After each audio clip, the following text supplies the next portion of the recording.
The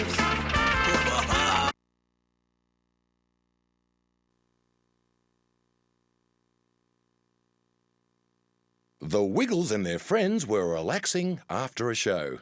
"You know," said Greg, "I think singing and dancing must be the best job in the whole world." Everyone agreed. "Did you always want to sing and dance, Greg?" asked Anthony, polishing a big red apple. "No," admitted Greg. "I wanted to be an astronaut and ride on a space shuttle way up into space." Murray strummed a few notes on his guitar. "I wanted to be a firefighter who rode on a big red fire truck and put out fires and rescued people from burning buildings." Jeff lay back and closed his eyes. "Do you know what I wanted to be?" he asked sleepily. Anthony laughed. "You probably wanted to work in a pillow factory," he said, taking a bite of his apple. "No, I didn't," said Jeff.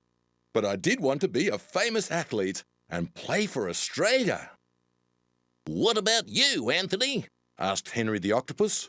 "Well," said Anthony thoughtfully, "I thought I'd like to be a dairy farmer with a herd of cows I could milk every day. And then," Anthony continued dreamily, "I'd have a little shop that sold milkshakes and yogurt and cheese." Dorothy stood up. "I'll just make some rosy tea for everyone," she said. "But before I do, can you guess what I wanted to be?" Everyone tried to guess. Jeff thought Dorothy might have wanted to be a gardener, and Murray suggested a ballerina. Anthony wondered if she wanted to be a doctor. Captain Feathersword suggested a sailor, but Dorothy shook her head. "I wanted to be a famous chef who could cook wonderful meals for the people who came to my restaurant," Dorothy replied as she went off to make the rosy tea. "Hey, what is Wags doing?" asked Anthony. Everyone looked at Wags, who was walking around with his nose to the ground. "I think he's telling us he wanted to be a tracking dog who searches for lost people," replied Henry. Wags nodded. "Ruff, ruff," he barked. Murray turned to Henry the Octopus. "What about you, Henry? What did you think you'd like to be when you were a young octopus?" Henry looked embarrassed. "You'll think I'm silly," he said, waving his tentacles around. "No, we won't," encouraged Anthony. "We're interested, that's all." "Well," said Henry slowly, "when I was swimming in the sea, I noticed that some people couldn't swim very well, so I thought I'd be a swimming instructor or a lifesaver. After all, swimming was what I did best." "Here's the rosy tea," said Dorothy, putting the tray on the table. "And the milk is in the jug."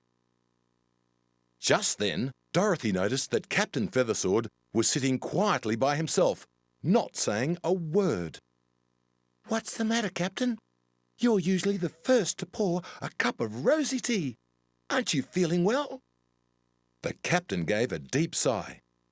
"I've just been listening to everyone remembering what they wanted to be, and I realise I never wanted to be anything except a friendly pirate. I'm very boring." "No, you're not, Captain," said Anthony. "You're one of the most interesting people I know. I could listen all day to stories of your adventures."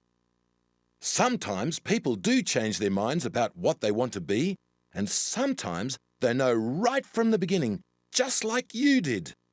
Now come and have some rosy tea. "You know," said Greg thoughtfully as he added milk to his rosy tea, "it's just as well we didn't take up those jobs we thought we'd like." "Why is that, Greg?"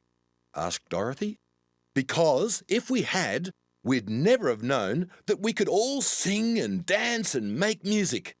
I'm glad we met each other and became entertainers."